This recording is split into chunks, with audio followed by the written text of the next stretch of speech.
Good evening, visitors. Welcome to the Australian War Memorial's last post ceremony. My name is Greg Kimball, and joining us today from the Royal Australian Navy is Commander Darren Jose.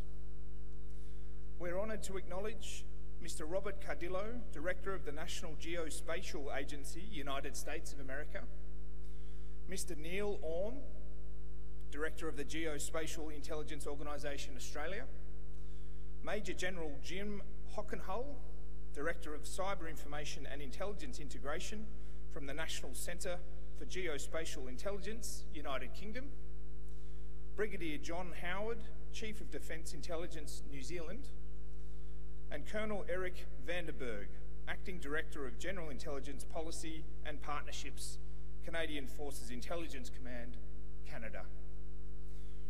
We welcome the veterans who have served, those that are still serving, and the families that support them.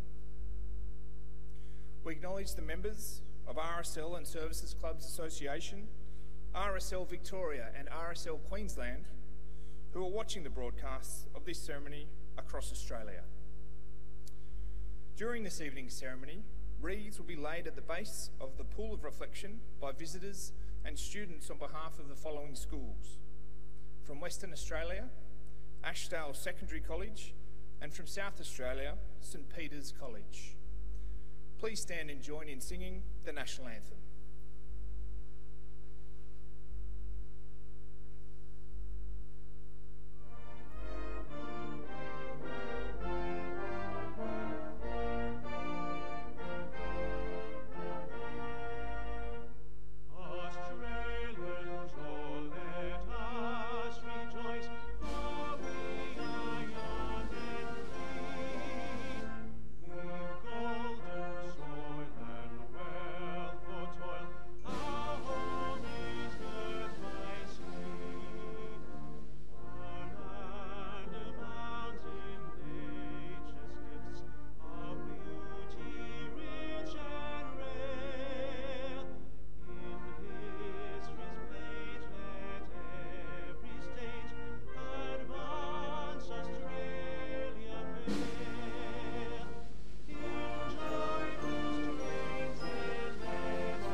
Students, you may be seated.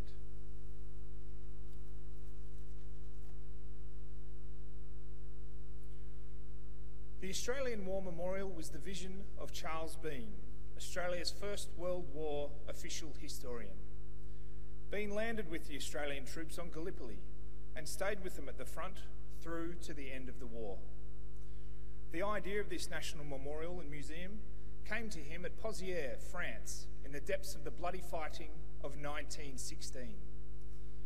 Bean's idea was that this would be a place where families and friends could mourn loved ones buried in faraway places. It would also be a place that could help all Australians understand what these men and women had endured and what they had done for us.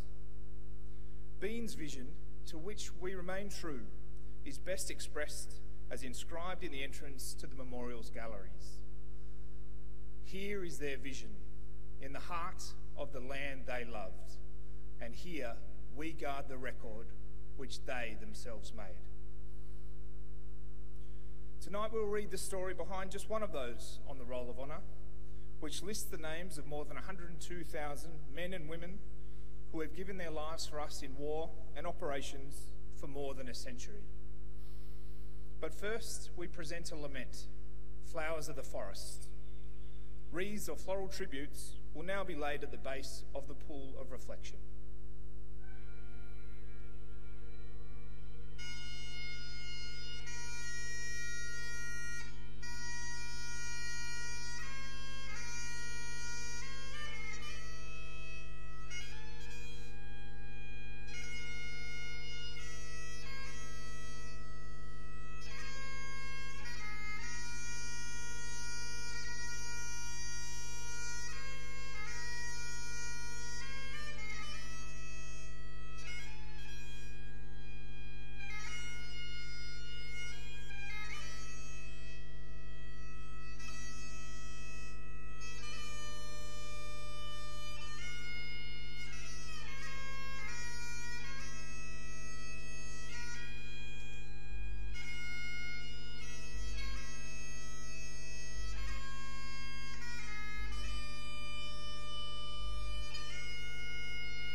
Today, we remember and pay tribute to Private George Summerton.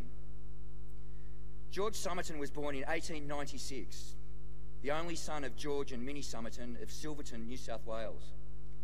He was educated at Silverton Public School and went to work in the telegraph department of the post office in nearby Broken Hill.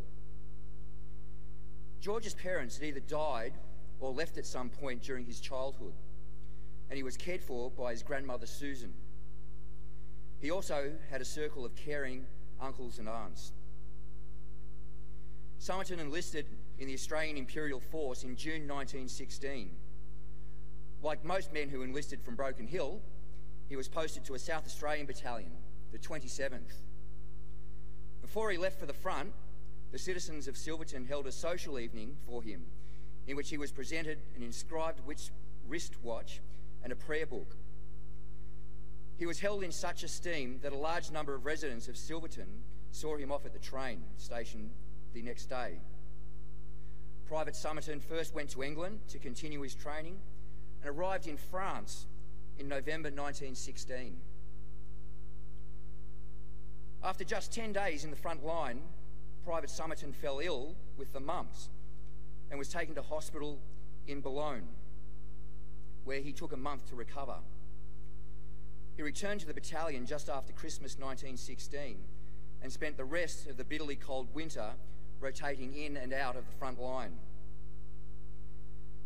The 27th Battalion took part in minor operations during the German withdrawal to the Hindenburg Line in early 1917, but would not conduct a major attack until the 20th of September 1917, when it formed part of the first wave of the Battle of Menin Road. Part of the Battle of Third Ypres, also known as Passchendaele. Menin Road was a startling success as advancing troops overcame formidable German defences. During this attack, or shortly afterwards, Private George Summerton was wounded in the back and shoulder by the blast of an artillery shell. He was taken to hospital in England, where it was found that fragments of the shell had penetrated his chest cavity. His condition slowly deteriorated, and he died on the 7th of October 1917.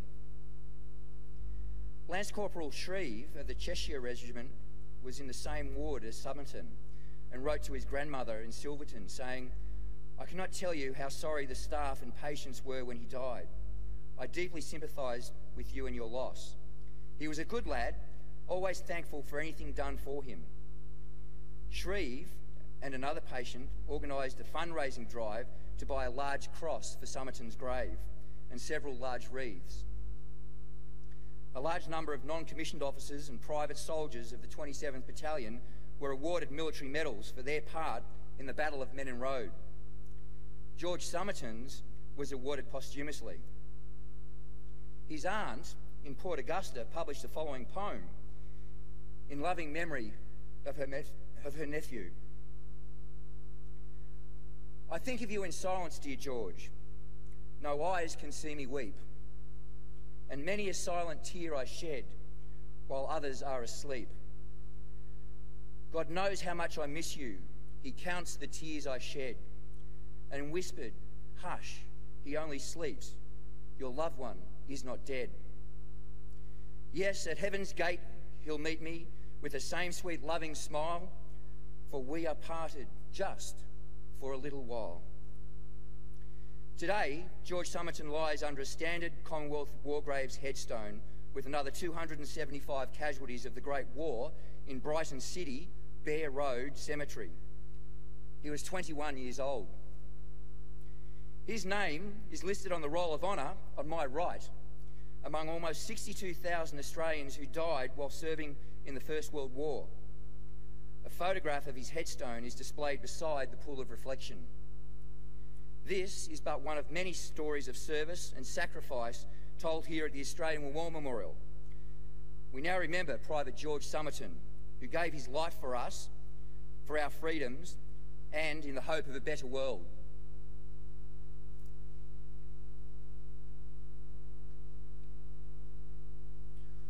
Please stand for the reading of the Ode and the sounding of the last post.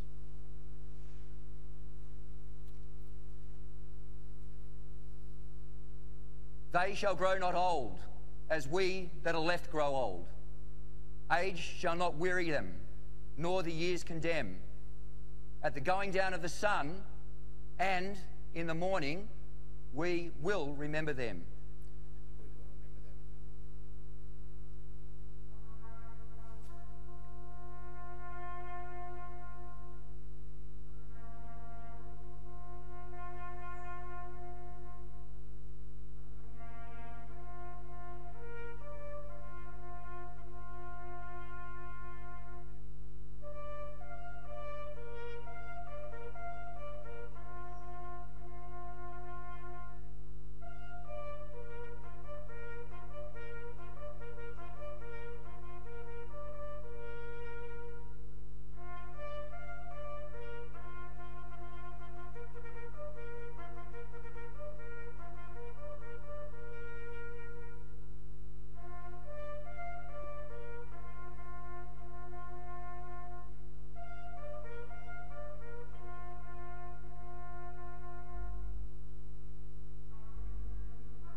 Lest we forget.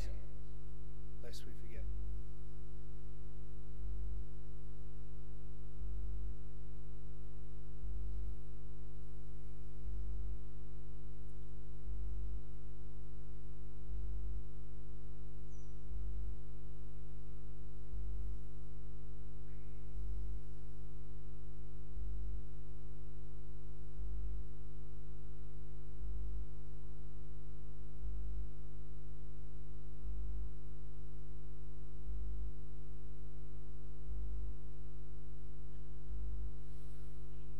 We leave you this evening with the words of the memorial's founder, Charles Bean.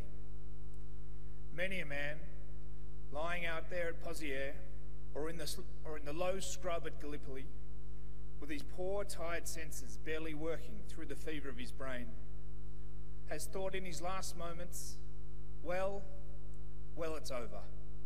But in Australia, they'll be proud of this. Ladies and gentlemen, girls and boys, that concludes the last post ceremony. We thank you for visiting the Australian War Memorial and wish you all a very good evening.